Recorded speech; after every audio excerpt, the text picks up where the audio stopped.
Bismillahirrahmanirrahim. Assalamualaikum warahmatullahi wabarakatuh. Alhamdulillah, teman-teman peneliti yang berbahagia, ketemu lagi dengan saya pada Ruang Ma'ruf.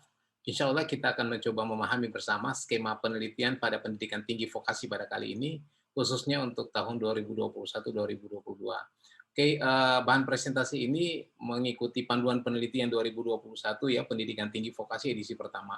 Karena memang ini baru edisi pertama dibuat pada tahun 2021 ini. Sebelumnya pendidikan vokasi itu masuk untuk penelitian pengembangan, untuk penelitian pengabdiannya itu masuk dalam penelitian dan pengabdian masyarakat pendidikan tinggi, khususnya di PTN-PTS. Jadi pada kali ini dipisah untuk bisa memberikan spesifikasi yang lebih khusus lagi pada pendidikan tinggi vokasi. Bapak dan Ibu, sumber bahan presentasi ini kami ambil dari tim penyusun panduan PPM 2021 khususnya pendidikan tinggi vokasi edisi 1, Kementerian Pendidikan, Kebudayaan Riset dan Teknologi. Bapak dan Ibu, saya lanjut saja ya. Kalau kita lihat saat ini kita bisa login ke Simlitapmas Kemendikbud.go.id. Akun Simlitapmas ini khusus untuk pendidikan tinggi vokasi. Jadi itu ada dua ya, semua program studi pada perguruan tinggi pendidikan vokasi itu masuk dalam modul pendidikan vokasi, mengikuti panduan penelitian dan pengabdian masyarakat pendidikan vokasi. Yang berikutnya adalah program studi vokasi pada perguruan tinggi pendidikan akademik di PTN atau PTS, itu masuk dalam modul pendidikan vokasi, itu mengikuti panduan penelitian pengabdian masyarakat pendidikan vokasi. Yang edisi 1 yang saya maksud, yang hari ini kita coba lihat bersama. Oke, Bapak dan Ibu, kalau kita masuk dalam Simlitapmas ya, nanti akan diarahkan ketika Anda login itu sudah akan masuk kepada apakah misalnya Bapak dan Ibu masuk dalam program studi akademik, atau misalnya kalau memang di vokasi akan masuk pada pendidikan tinggi vokasi, karena ada dua. Jadi semua program studi pada perguruan tinggi pendidikan vokasi atau program studi vokasi pada perguruan tinggi pendidikan akademik, baik itu PTN, PTS yang ada di Indonesia. Karena ini kalau kita lihat dari Simlitapmas, model pendidikan vokasinya itu semua persyaratan dan mekanisme itu mengikuti panduan penelitian dan pengabdian kepada masyarakat yang edisi pertama.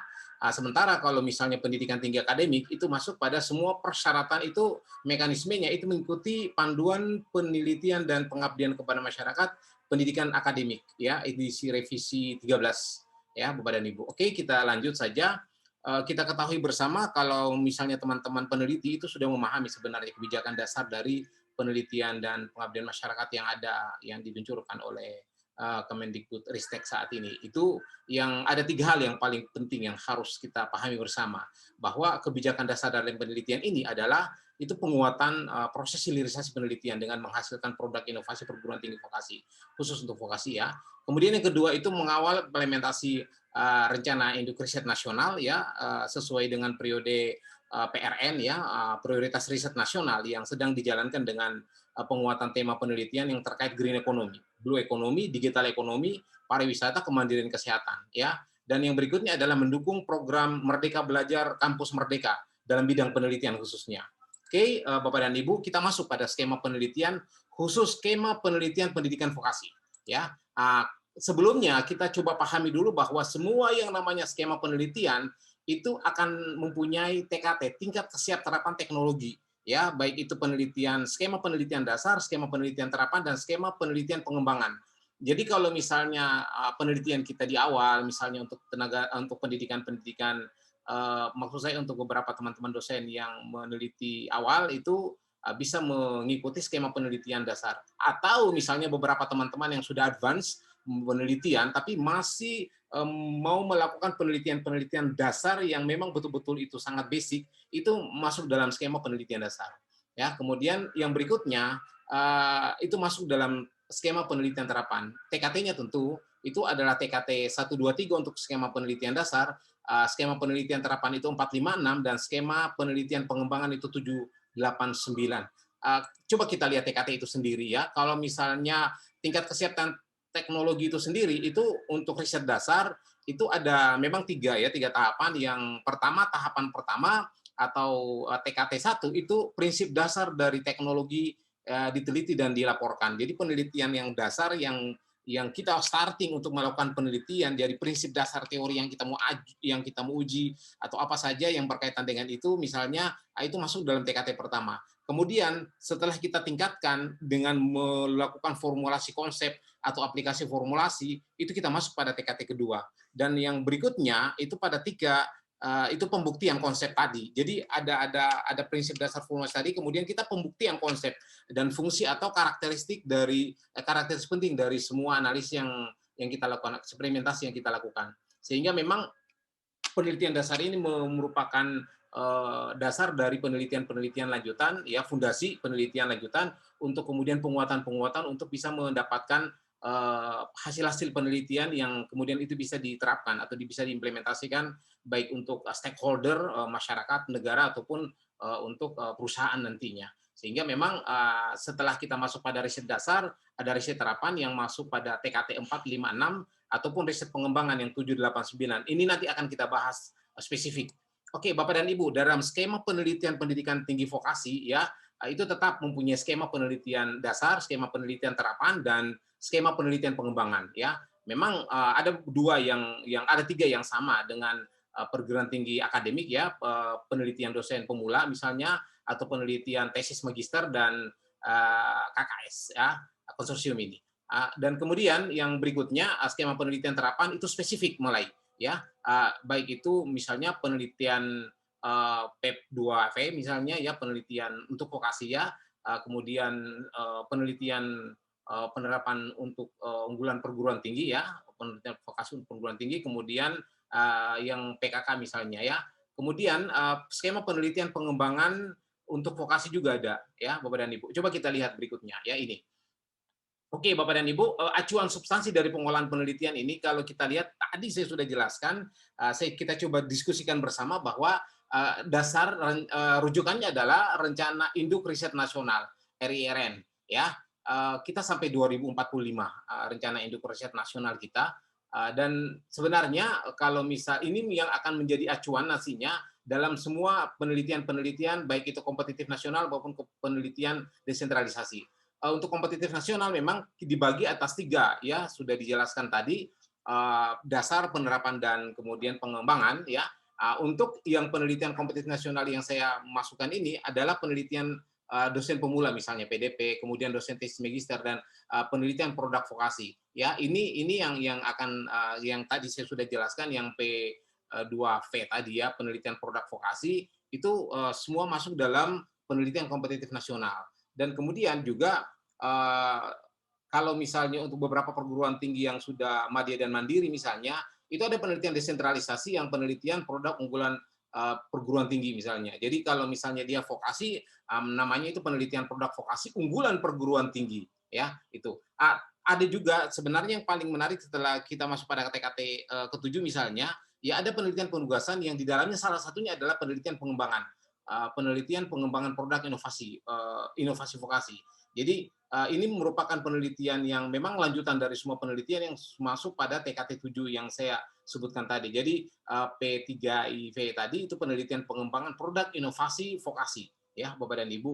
Oke, saya kira ini nanti kita baca di panduan 1 yang edisi 1 yang untuk vokasi khusus acuan substansinya, dan saya kira itu sangat detail dijelaskan di sana. Kita masuk Bapak dan Ibu pada kita masuk pada skema penelitian, ya. Skema penelitian yang ada saat ini berdasarkan edisi yang 1 yang ada, ya. Jadi skema penelitian dasar itu saya sudah jelaskan tadi, kita sudah jelaskan bersama tingkat kesiapterapan teknologinya mulai dari TKT 1, TKT 2, dan TKT 3. Ya, kemudian skema penelitian terapan, ya, TKT 4, 5, dan 6. Skema pengembangan, ya, misalnya TKT 7, 8, dan 9. Oke, luaran wajib dari setiap TK itu berbeda, ya. Kalau misalnya kita masuk pada skema penelitian dasar, maka luaran wajibnya adalah publikasi pada jurnal internasional atau nasional dan proceeding, ya. Kemudian kalau misalnya dia masuk pada TKT 4, 5, 6 itu sebenarnya sudah tingkatannya naik lagi karena di sini sudah ada produk, sudah ada prototipi misalnya, atau sudah ada hasil dari penelitian, dan itu sudah bisa menjadi suatu kekayaan intelektual. Ya, jadi ini yang menjadi rujukan. Tetapi tetap saja Bapak dan Ibu, pada skema penelitian terapan ini ada feasibility study, ya, studi kelayakan dari penelitian yang kita lakukan.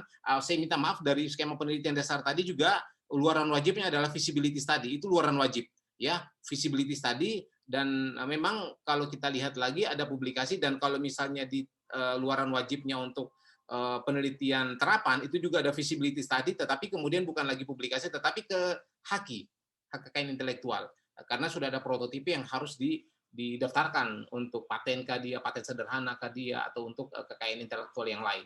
Kalau skema pengembangan itu ada tetap feasibility study, ya, kemudian kajian layak industri, dan kemudian business plan, ya. Dan ini sudah harus memang melibatkan mitra, yang kemudian itu mitra yang akan melihat bahwa apakah memang inovasi kita atau hasil penelitian kita itu bisa diimplementasikan oleh mitra, ya itu.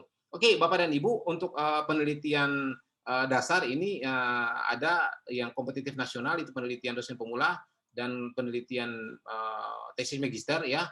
Dan kemudian sebenarnya untuk kompetitif nasional juga untuk skema penelitian terapan ada yang namanya penelitian produk vokasi P2V, ya. Dan kemudian juga penelitian unggulan vokasi untuk penelitian produk vokasi untuk unggulan perguruan tinggi, ya, unggulan perguruan tinggi. Oke, yang berikutnya Bapak dan Ibu, kalau desentralisasi ini ya seperti yang saya bilang tadi, penelitian produk vokasi, ya, unggulan perguruan tinggi, dan kemudian yang berikutnya kalau kita lihat dalam tahapan ada skema penelitian penugasan. Kalau untuk penelitian dasar itu adalah yang saya sebut tadi, kajian kebijakan strategis, ya. Ini beberapa teman-teman ini harus punya surat tugas dari kementerian, ya, untuk melakukan penelitian ini, karena ini tidak seperti penelitian yang di atas, tapi ini merupakan tugas khusus dari kementerian untuk melakukan penelitian-penelitian kebijakan strategis. Oke, yang berikutnya juga sebenarnya ada kerjasama kemitraan, ya. Ini spesifik juga Bapak dan Ibu, ya.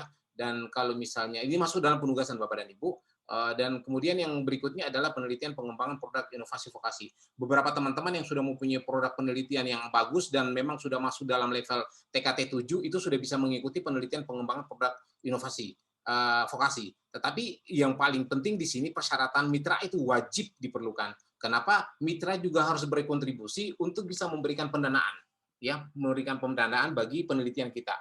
Ini penting untuk mengikat bahwa mitra itu betul-betul merupakan mitra yang sangat cocok dengan kita dan memang berkomitmen untuk menerapkan inovasi yang kita buat, atau misalnya inovasi yang kita hasilkan. Kalau kita lihat kewenangan pengusulan penelitian Bapak dan Ibu yang berkaitan dengan status perguruan tinggi, ya, karena di kita itu ada status perguruan tinggi mandiri, utama, madya, dan binaan. Memang beberapa penelitian, skema penelitian itu bisa dilakukan oleh mandiri, utama, madya, tapi tidak dilakukan oleh binaan. Tapi ada yang dilakukan oleh binaan dan tidak dilakukan oleh perguruan tinggi yang memang sudah masuk dalam kategori madya, utama, dan mandiri. Kalau kita lihat pada skema penelitian dasar, ya Bapak dan Ibu, penelitian dosen pemula itu hanya dilakukan oleh perguruan tinggi binaan, ya Bapak dan Ibu. Tapi kalau misalnya di vokasi ini saya lihat ada dua, madya dan binaan. Oke, kemudian penelitian untuk tesis magister, ya PTM, itu merupakan pengelolaannya itu kompetitif nasional, ya. Dan ini dilakukan oleh semua, bisa diusulkan oleh binaan, madya, utama, dan mandiri, ya. Kalau kajian kebijakan strategis juga bisa dilakukan, tapi ini memang merupakan penelitian penugasan. Oke, Bapak dan Ibu, kalau skema penelitian terapan, ya, penelitian produk vokasi, ya, itu kompetitif nasional. Jadi dilakukan oleh Dirjen Akademik Perguruan Tinggi Vokasi, ya. Ini semua statusnya itu perguruan tinggi. Jadi binaan, madya, utama, dan mandiri itu bisa mengusulkan untuk penelitian produk vokasi, ya, penelitian produk vokasi. Kecuali untuk penelitian produk terapan unggulan perguruan tinggi vokasi yang memang ini merupakan program desentralisasi, hanya perguruan tinggi madya, utama, dan mandiri yang bisa mengusulkan. Binaan belum. Sabar, ya. Nanti masuk pada madya baru bisa mengusulkan, ya. Oke, sama dengan penelitian kerjasama kemitraan. Kalau kerjasama kemitraan ini memang dia penugasan, ya, ini bisa semua, baik itu binaan, madya, utama bisa dilakukan. Dan yang ketiga, ya, skema penelitian pengembangan Bapak dan Ibu, penelitian pengembangan produk inovasi vokasi, ya, P3IV ini, ya, ini merupakan penugasan dan memang hanya bisa dilakukan atau yang mengusul itu adalah perguruan tinggi madya utama dan vokasi. Binaan belum dikasih kesempatan untuk bisa mengusul penelitian-penelitian pengembangan. Oke, Bapak dan Ibu, kita masuk pada skema penelitian dasar. Uh, bukan tahapan, maksud saya pemahami tentang penelitian skema penelitian dasar. Yang pertama untuk ini ya ada penelitian dosen pemula. Bapak dan Ibu, ada video khusus yang saya buat untuk penelitian dosen pemula. Jadi bisa dilihat dalam video saya khusus memahami penelitian dosen pemula. Itu lebih rinci saya jelaskan di sana. Saya tidak usah jelaskan lagi di sini ya, karena kita akan bisa membahas penelitian yang lainnya ya. Penelitian dosen pemula saya sudah bahas di video saya yang lain, nanti bisa dilihat linknya ya, untuk bisa memahami khusus spesifik tentang penelitian dosen pemula. Sama dengan penelitian tesis magister, Bapak dan Ibu. Saya juga sudah buat khusus penelitian untuk memahami bersama. Membantu kita memahami sebenarnya penelitian tesis magister itu yang kayak bagaimana, karena dia juga merupakan penelitian kompetitif nasional, itu saya jelaskan spesifik dalam link yang video yang lainnya. Nanti bisa di-share, nanti bisa dilihat pada video saya yang lain Bapak dan Ibu, karena di sana dijelaskan penelitian tesis magister baik semua persyaratan-persyaratannya maupun penjelasan-penjelasan lain yang relevan. Oke, di sini kita akan coba melihat kajian kebijakan strategis KKS ya. Oke, KKS ini bisa diusulkan oleh perguruan tinggi baik itu binaan, madya, utama maupun mandiri. Ya, karena ini bisa diusulkan semua, maka sebenarnya ini terbuka untuk semua perguruan tinggi yang ada di Indonesia, khusus untuk perguruan tinggi KKS ini juga sebenarnya bukan hanya untuk vokasi, tapi juga sebenarnya untuk perguruan tinggi akademik. Tapi maksud saya untuk kali ini kita coba melihat bahwa semua perguruan tinggi vokasi yang ada itu bisa mengusulkan kajian kebijakan strategis. Tetapi ingat bahwa kajian kebijakan strategis ini merupakan penugasan dari kementerian, dan itu merupakan penelitian dasar yang memang hanya pada TKT 1, 2, dan 3. Tetapi ingat bahwa persyaratan yang ada itu sama, Bapak dan Ibu. Kalau kita lihat, pengusulnya itu berpendidikan S3, ya, dengan jabatan fungsional minimal asisten ahli. Atau berpendidikan S2, jabatan fungsional minimal lektor. Dan anggotanya itu 2-5 orang bisa. Ya, 2-5 orang bisa. Oke, kemudian kalau kita lihat lagi, luaran wajibnya itu berupa naskah akademik yang berupa policy brief, ya, dapat berupa policy brief. Jadi bukan visibility study seperti halnya penelitian PDP dan tadi, tidak, atau penelitian dasar yang tadi, walaupun memang di sini spesifik dia luaran wajib dan Bapak dan Ibu ya. Jadi luaran naskah akademik itu dapat berupa policy brief ya, atau rekomendasi kebijakan ya, atau model kebijakan strategis terhadap suatu permasalahan yang sesuai dengan bidang penugasan dia. Jadi memang peneliti-peneliti yang ambil KKS ini ditugaskan oleh kementerian untuk kemudian bisa melakukan penelitian-penelitian yang memang mereka adalah peneliti-peneliti yang memang mumpuni untuk bisa melakukan kegiatan ini. SBK-nya itu kajian SBK-nya sesuai dengan aturan yang ada.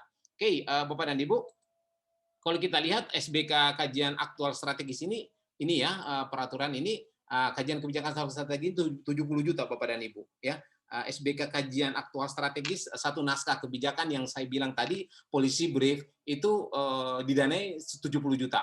Oke, masuk berikutnya Bapak dan Ibu, kita masuk pada skema penelitian terapan ya. Kita masuk pada skema penelitian terapan. Yang pertama kita coba melihat penelitian produk vokasi ya, P2V ya, penelitian produk vokasi. Ini bisa dilakukan oleh semua pengusul, baik itu perguruan tinggi binaan, madya, utama, dan mandiri.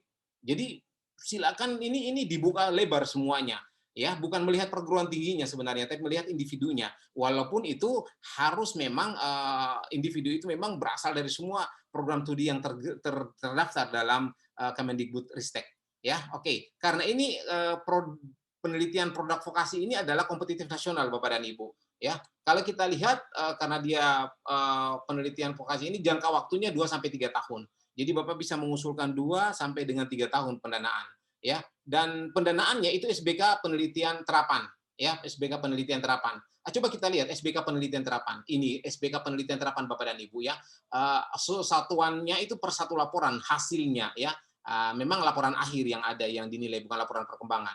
Jadi ada SBK misalnya riset penelitian bidang fokus pangan itu 228 juta. Itu maksimal Bapak dan Ibu. Itu maksimal ya. Jadi semua dana-dana ini adalah dana maksimal yang bisa dilakukan sesuai dengan aturan yang berlaku. Misalnya riset terapan untuk bidang fokus kemaritiman misalnya, itu 219 maksimal Bapak dan Ibu. Jadi bisa dilihat aturannya Bapak dan Ibu. Oke, kita lanjut Bapak dan Ibu di penelitian masih pada penelitian produk vokasi. Oke, pengusulnya Bapak dan Ibu, ketua pengusul itu berpendidikan S3 dengan jabatan fungsional minimal asisten ahli, atau berpendidikan S2 itu jabatan fungsional minimal lektor dan memiliki publikasi satu artikel di jurnal internasional atau jurnal nasional terakreditasi peringkat 1 dan 2 ya, atau telah menulis 3 buku hasil penelitian ber-ISBN ya sebagai penulis pertama dan diterbitkan oleh penerbit anggota IKAPI. Kemudian atau setara dengan penerbit internasional misalnya, atau misalnya minimal memiliki satu kekayaan intelektual, baik itu paten sederhana ya, itu minimal terdaftar misalnya, dan yang lainnya yang memang bersertifikat Bapak dan Ibu. Oke, yang berikutnya adalah mengisi deskripsi hasil produk yang akan dikembangkan ya. Jadi ada isian memang tentang deskripsi. Ini sama dengan mengisi untuk persiapan legalitas KI misalnya ya. Kemudian anggotanya itu pengusul 2 sampai 3 orang dan minimal ya 1 orang anggota itu berasal dari mitra pengguna. Karena mitra ini akan menjadi kerjasama kita untuk bisa mengimplementasikan hasil penelitian. Ya, itu harus dinyatakan dengan surat pernyataan dukungan ya, ke surat pernyataan dukungan yang berisikan kesediaan sebagai pengguna hasil penelitian dan dukungan pendanaan penelitian. Jadi ada berapa besaran yang mereka bisa berikan kepada teman-teman peneliti. Oke, luarannya itu adalah tahun pertama itu laporan feasibility study ya, studi kelayakan produk yang dikembangkan dan produk ilmu pengetahuan teknologi sosial budaya dan yang berkekayaan intelektual, misalnya paten ya, paten sederhana, hak cipta, perlindungan varietas tanaman, desain tata letak atau sirkuit terpadu misalnya, itu wajib. Kemudian yang berikutnya adalah tahun kedua dan tahun ketiga itu berupa prototipe produk. Jadi sudah harus mengembangkan prototipe produk ya untuk berserta dokumentasi hasil uji kinerja. Jadi ada dokumentasi uji kinerja dari prototipe yang kita lakukan ya itu. Luaran tambahannya itu adalah luaran penelitian selain yang di atas. Jadi ada publikasi misalnya ya, baik itu internasional, nasional atau buku misalnya, itu merupakan luaran tambahan yang bisa kita laporkan misalnya. TKT atau tingkat kesiap terapan teknologinya adalah TKT 4, 5 dan 6 Bapak dan Ibu ya. Ini tolong diperhatikan baik-baik ya. TKT-nya ya, tingkat kesiap terapan teknologinya itu adalah 4, 5 dan 6. Artinya bahwa kita sudah melakukan penelitian dasar yang kemudian ini kita akan uji dalam bentuk prototipe, dan khusus untuk teman-teman vokasi, itu prototipe yang akan kita lakukan itu memang sudah bisa diuji kelayakan untuk bisa mendapatkan TKT 4 atau misalnya bisa 5 dan 6. Nanti kalau misalnya sudah naik kelas lagi, itu bisa masuk pada TKT 7, 8 dan 9 untuk penelitian pengembangan. Tapi pembuktian ini bahwa itu sudah mulai merupakan satu prototipe yang layak untuk diuji, itu bisa kita lakukan di sini Bapak dan Ibu. Oke, yang berikutnya penelitian produk vokasi unggulan perguruan tinggi. Pada dasarnya Bapak dan Ibu, penelitian produk vokasi unggulan perguruan tinggi sama dengan penelitian produk vokasi. Ya, sama dengan P2P. Cuma yang namanya penelitian produk unggulan perguruan tinggi ini itu merupakan penelitian desentralisasi, itu bedanya. Kenapa? Apa bedanya kompetitif nasional dan desentralisasi? Saya kira Bapak dan Ibu sudah paham bahwa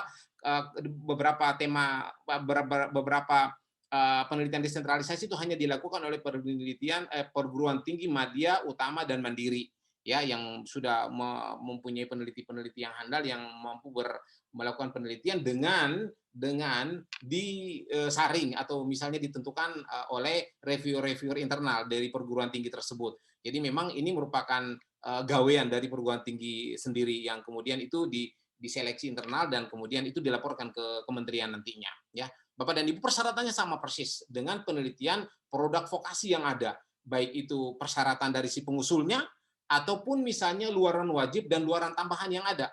Itu sama dengan tadi. Jadi kalau misalnya kita lihat penelitian produk unggulan vokasi unggulan perguruan tinggi ini itu sama dengan PPV yang saya sudah jelaskan tadi, TKT-nya juga 4, 5, dan 6, Bapak dan Ibu.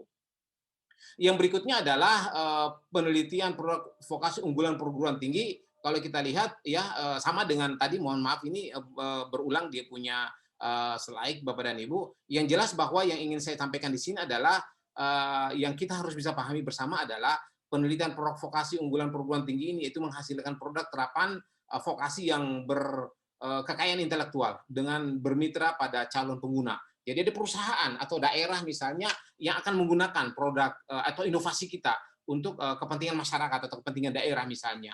Ini yang paling penting, Bapak dan Ibu. Oke, yang berikutnya adalah penelitian kerjasama kemitraan. Ini lebih spesifik dia karena memang ini penelitian penugasan. Harus ada surat tugas dari kementerian sebenarnya kalau untuk penelitian ini, ya Bapak dan Ibu. Dan sebenarnya kalau penelitian kerjasama kemitraan ini ya memang kalau kita lihat ketua pengusulnya itu berpendidikan S3 sama sebenarnya dengan yang tadi, semua persyaratan dasar pengusul itu sama ya, pengusul itu sama untuk penelitian penerapan dan penerapan maksud saya penelitian terapan misalnya itu sama dengan ini ya dilakukan oleh semua perguruan tinggi dan jangka waktunya 2 sampai 3 tahun ya. Pendanaan SBK-nya juga penelitian terapan ya, luaran wajibnya adalah laporan visibility tadi kemudian dikembangkan. Cuman memang ini merupakan penelitian penugasan yang memang mendapat surat tugas dari kementerian untuk melakukan penelitian. Oke, yang akhir sekali Bapak dan Ibu, penelitian pengembangan untuk penelitian untuk teman-teman yang di penelitian pendidikan tinggi vokasi ya. Penelitian pengembangan produk inovasi vokasi ini atau P3IV ini itu spesifik dia ya, karena ini merupakan penelitian penugasan ya, karena dia merupakan penelitian penugasan maka sebenarnya ini penelitian yang sudah advance yang dilakukan oleh teman-teman yang hanya dilakukan oleh penelitian madya utama dan mandiri, binaan belum diperkenankan, dan ini memang waktunya ditetapkan 3 tahun. Karena memang kenapa 3 tahun yang saya yang saya tangkap adalah karena ini mau meletakkan dasar untuk memang betul-betul hilirisasi dari hasil inovasi dan akan langsung terimplementasi kepada masyarakat. Jadi tahun kedua, tahun pertama dan tahun kedua itu bisa merupakan pengembangan uji coba dan kemudian tahun ketiga sudah implementasi kepada masyarakat karena sudah diharapkan masuk pada TKT 8 atau 9, Bapak dan Ibu. Ya, pendanaannya memang berbeda dengan yang penerapan dan dasar. Dia lebih tinggi ya pendanaan SBK pengembangan. Nanti Bapak dan Ibu bisa lihat SBK penelitian pengembangan itu berdasarkan skema penelitian yang ada, ya berdasarkan bidang ilmu yang ada. Dan kalau kita lihat ketua pengusulnya itu yang ditunjuk itu berpendidikan S3 dengan jabatan fungsional minimal asisten ahli ya, sama sebenarnya. Cuman memang kalau kita lihat di sini itu yang berbeda adalah minimal ya, kalau tadi minimal 1, ini minimal 2 artikel di database terindeks bereputasi seperti sebagai penulis pertama atau misalnya koresponden autor. Jadi minimal di Scopus misalnya atau di WOS misalnya atau bereputasi dunia lainnya yang dibuktikan dengan adanya artikel kita yang tercantum di sana. Jadi ada URL-nya misalnya yang disebut yang masuk dalam penelitian kita. Jadi artikel kita memang tercatat di sana. Karena memang beberapa jurnal-jurnal itu jurnal internasional itu tidak semua tercatat, Bapak dan Ibu ya. Kemudian yang berikutnya adalah kita memang mengisi deskripsi desain produk yang akan kita kembangkan ya, dan memiliki mitra investor. Mitra investor ini harus dibuktikan dengan surat pernyataan berkomitmen pernyataan untuk mendukung kegiatan kita dan bisa memberikan pendanaan in cash. Ingat, in cash. In cash itu 10% dari total dana yang kita ajukan. Kalau Bapak dan Ibu ajukan misalnya 500 juta misalnya, minimal 50 juta itu sudah harus disediakan oleh mitra kita, ya itu. Kemudian anggota pengusul minimal 3 sampai 5 orang dan minimum 1 orang anggota itu berasal dari mitra investor. Jadi ada anggota peneliti kita yang dari mitra, ya. Itu dibuktikan dengan surat tugas, surat menunjukkan dia oleh mitra. Jadi ada surat yang disetujui dan itu dilampirkan dalam usulan kita. Karena ini penting untuk bisa memberi penguatan bahwa inovasi kita itu akan bisa diimplementasikan dan ada mitra kita yang akan menggunakan hasil penelitian kita. Ya, penelitian, ingat bahwa penelitian produk inovasi vokasi ini tuh sebenarnya itu diharapkan itu menghasilkan industri dengan mitra, ya, mitra pengguna kita sebagai nantinya dia sebagai investor kita. Jadi ketika penelitian ini sudah bisa terakhir, sudah selesai misalnya, itu diharapkan mitra dapat melangsungkan atau dapat mengembangkan atau dapat melanjutkan penelitian-penelitian ini, atau misalnya bisa melanjutkan ini menjadi suatu apa namanya, hasil penelitian yang bisa dibisniskan misalnya. Makanya tadi ada visibility study tadi, kemudian ada kelayakan industri tadi, dan itu memang dokumen-dokumen itu yang menjadi rujukan untuk pengembangan ini. Teman-teman, biasanya penelitian pengembangan ya itu teman Bapak dan Ibu peneliti itu harus mampu melakukan kegiatan-kegiatan penerapan penelitian yang kemudian itu betul-betul merupakan satu produk yang diuji dan betul-betul sudah dihasilkan untuk bisa implementasi kepada masyarakat. Maksud saya, pengalaman saya dalam melakukan penelitian pengembangan ini sendiri sebenarnya pada tahun ketiga itu sudah memang harus menghasilkan suatu produk yang itu dapat apa ya dipasarkan begitu. Sudah melalui uji coba baik itu di laboratorium maupun di lokasi sebenarnya, sehingga ketika kita lempar ke pasar kita tinggal lihat ya kajian ekonominya bagaimana pasar menerima hasil inovasi kita ya. Tentu itu didampingi oleh mitra kita akan mendampingi kegiatan penelitian yang kemudian itu hasilnya itu memang merupakan hasil uji coba yang kita sudah lakukan dalam penelitian yang didanai oleh kementerian ya. Dan ini memang kita bersyukur sekali karena memang tujuan dari kementerian memberikan pendanaan ke pengembangan ini adalah mengawal beberapa teman-teman peneliti yang mempunyai produk inovasi khususnya di vokasi ini, produk inovasi yang sudah bisa langsung diimplementasikan di tingkat masyarakat. Karena memang ini hilirisasi Bapak dan Ibu. Hilirisasi artinya sudah mulai masuk ke ke ke apa namanya masuk ke muara dan kemudian itu akan bisa langsung diimplementasikan kepada masyarakat. Dan sebenarnya makanya sebenarnya penelitian-penelitian ini ya dokumen luaran wajibnya itu di samping tahun pertama visibility study, kemudian yang berikutnya itu sebenarnya adalah like industri ya. Di sinilah sebenarnya dokumen-dokumen kelayakan teknis produksi sudah ada, dokumen kelayakan keuangan ada, dokumen kelayakan manajemen ada, dokumen kelayakan lingkungan ada, kemudian dokumen kelayakan sosial dan dokumen kelayakan hukum itu ada. Jadi seluruh aspek holistik ini sudah harus dilihat untuk kemudian mempersiapkan semua produk yang ada ini kemudian bisa masuk ke masyarakat, masuk ke mitra, masuk ke semua yang kemudian bisa memanfaatkan penelitian kita. Tahun kedua itu berupa dokumen hasil prototipe produk like industri dan kemudian uji coba pada lingkungan sebenarnya. Dan memang ini sudah harus ada terdaftar di punya kekayaan intelektual, misalnya paten atau paten sederhana atau kekayaan intelektual yang lain Bapak dan Ibu. Tahun ketiga itu berupa dokumen hasil uji produk industri ya. Uji produk industri pada lingkungan sebenarnya ini sudah kita susun di sini Bapak dan Ibu bisnis plan ya. Dan bisnis plan ini sebenarnya sudah ada kajian hasil kajian yang ekonomi yang kemudian itu bisa memberikan penguatan bahwa inovasi kita itu sudah layak pasar sebenarnya, Bapak dan Ibu. Oke, yang berikutnya adalah luaran tambahan. Ini penelitian kita selain yang di atas. Jadi ada publikasi di buku misalnya ya. Paten juga itu bisa, kalau ada paten tambahan itu merupakan luaran tambahan, Bapak dan Ibu. Karena memang penelitian pengembangan produk inovasi vokasi ini itu sudah masuk pada TKT 7, 8, dan 9. Sebenarnya kalau kita mau lihat sebenarnya pada TKT 1, 2, 3 itu sudah persiapan untuk kemudian bisa mendaftarkan dia, dan kemudian 4, 5, 6 itu sudah terdaftar ya. Kemudian TKT 7 ini sebenarnya apa inovasi tadi kita itu sudah harusnya sudah granted, kemudian kita bisa membuat inovasi kita itu atau hasil penelitian kita itu layak pasar atau misalnya bisa dimanfaatkan untuk kepentingan nasional misalnya itu Bapak dan Ibu. Saya sangat berharap bahwa teman-teman peneliti di perguruan tinggi vokasi itu bisa ini langkah banyak teman-teman di vokasi ini sudah mempunyai hasil penelitian yang kemudian itu bisa langsung menjadi produk yang betul dimanfaatkan oleh masyarakat. Saya ucapkan terima kasih Bapak dan Ibu sudah bersama saya untuk bisa memahami bersama, belajar bersama, memahami panduan edisi 1 untuk pendidikan vokasi. Kita akan buat video berikutnya yang mengenai strategi pembuatan proposal untuk tembus pada HIPA pendidikan tinggi vokasi. Kita coba belajar bersama, sehingga video berikutnya nanti saya akan coba kita membahas bersama, bertahap demi tahap dalam penyusunan proposal untuk kemudian bisa mengikuti hibah penelitian pendidikan tinggi vokasi. Dengan ucapan wabillahi taufiq wal hidayah. Wassalamualaikum warahmatullahi wabarakatuh. Sekian dari saya.